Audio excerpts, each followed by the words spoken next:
Hey everyone, I'm Nick DeMatteo and welcome to week 191 and video episode number 17 of 4T, the Thursday throwback track. Every week I take a release from my collection, I discuss it, I give you my take on it, I throw in some other shit, and I talk about how it has influenced my music. This week is a mulligan, and possibly the most important mulligan in the history of the world, because I am discussing my dad, Nicky DeMatteo's seminal debut of original material album, his eponymous Nicky DeMatteo. Can you guess what decade it's from the picture? That's correct. 1976 is the year. If you don't know me, you probably don't know my dad, but then again, you may know my dad and have no idea who I am because my dad has been in the music business for decades. He started in music from the time he could stand up and walk, and that is not an exaggeration. There are still relatives alive who remember that, and you can ask them. From that moment, I'm sure throughout his life he had his struggles and doubts, as we all do, but let me tell you, evidence shows that he never looked back. He was a child star in Philadelphia. He was on a show called Arthur Godfrey, among other things, which older people will know what that is. I only know because he was on it. He was a stand-up singer of standards and all that stuff for a while, and then when he got into his late teens, he released an album which I have discussed, not in video, but in one of my text posts, Blame It On My Youth in 1961, I believe, which was all standard stuff, and transitioned to like rock and roll music. He released like one original during that period, but mostly it was stuff other people had written. He had some minor hits. He toured all over the country, all over this hemisphere, really. He was in Canada, he was in South America. South America is up here on the map in my head for some reason, because I believe that the world is turned upside down. And continued through that process until really the late 60s, when he transitioned because some dumb kid was born into doing nightclubs and private parties and casinos and restaurants and bars and things like that as the quintessential piano guy, singing and playing piano. Sometimes he'd throw in an acoustic guitar. It would be cover after cover after cover after cover. He'd throw in an original here and there, which he would continue straight through to his entire, career. But mostly it was, at one point, it was told that he knew about 2,000 songs by heart. And that was what he pulled from any given night and could somehow create set lists from off the top of his freaking head. I mean, I'm so sure, of course he prepared. He practiced at home all the time, but he had an ability after playing 3, 4, 5, 6 nights a week for hours and hours a night, often not even taking breaks, because he wanted to keep the people there and listening. And people leave when there's a break. If you don't take a break, maybe they just keep drinking and they don't leave year after year. That is how he supported the family. In 1976, he decided to release an album of his all original material, which we're listening to now. This Nicky DeMatteo. Here's the, take a quick screenshot of this so you can get the track listing. And went back to didn't ever really stop working in the clubs and all of that. And other than his original country music album, EP, in 1996, I believe, he pretty much has made his entire career on covers, on performing for the people, with the people. Music has been, is his life. Remember, when I'm saying all this stuff, I'm not equating music and things like that with people. If you ask my dad, his family is his life, and I would agree with that about myself too, family, friends, loved ones. I'm talking about things other than that. Why am I talking about this at all?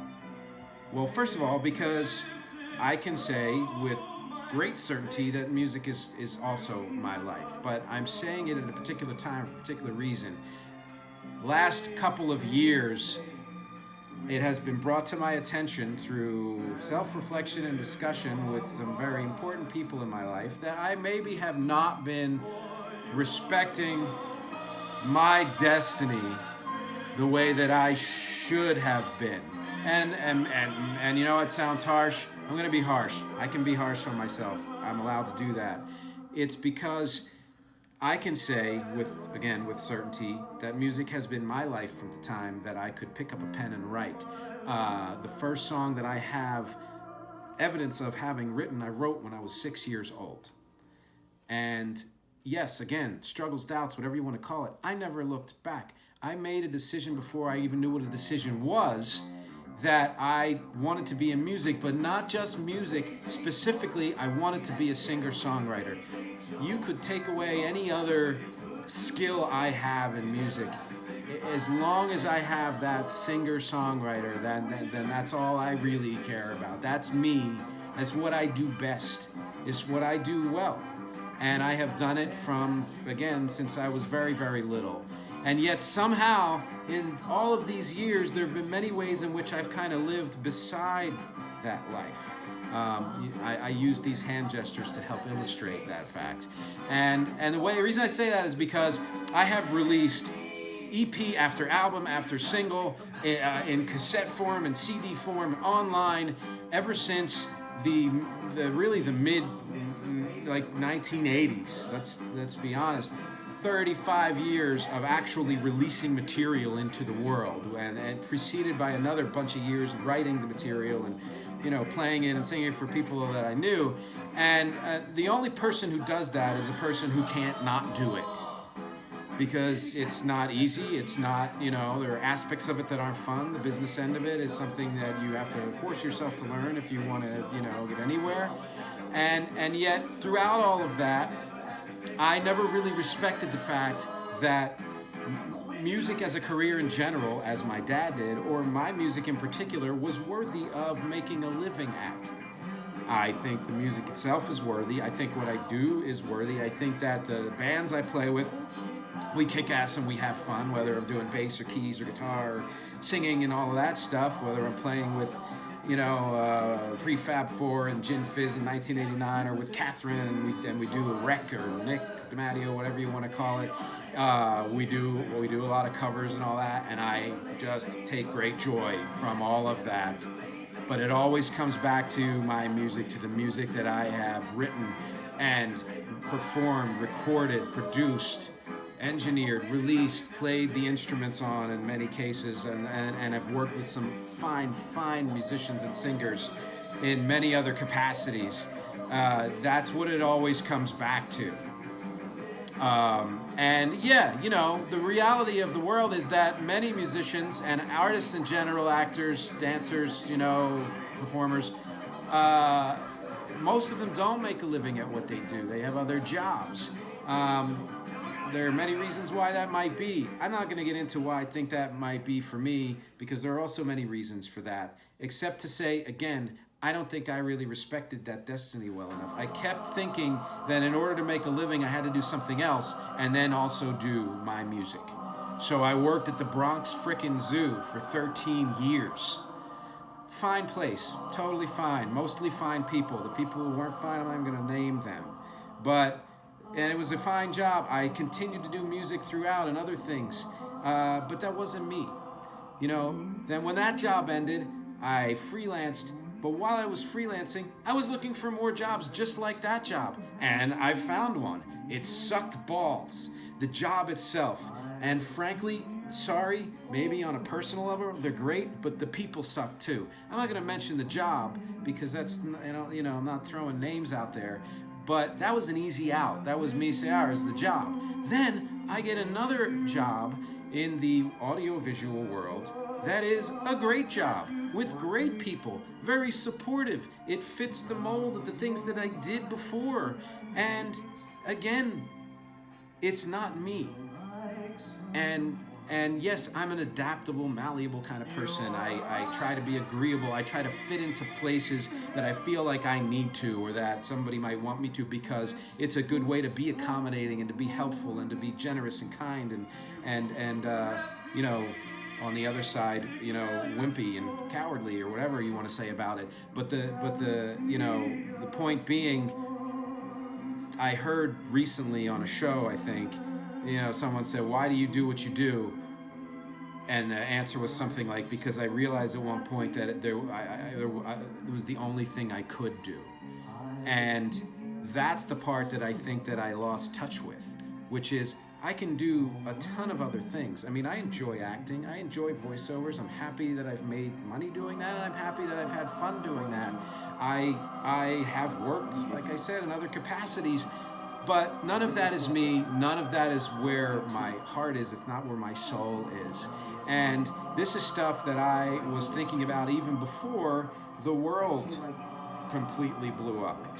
And now that that's happened, and the job that I was just talking about is on hiatus for God knows how long, it's basically like the universe is saying to me over and over and over, embrace your fucking destiny, dude. Just grab it by the cojones, you know, and understand that no matter what you do, that's what you're always going to be and always come back to. And why am I saying all this now in the context of this?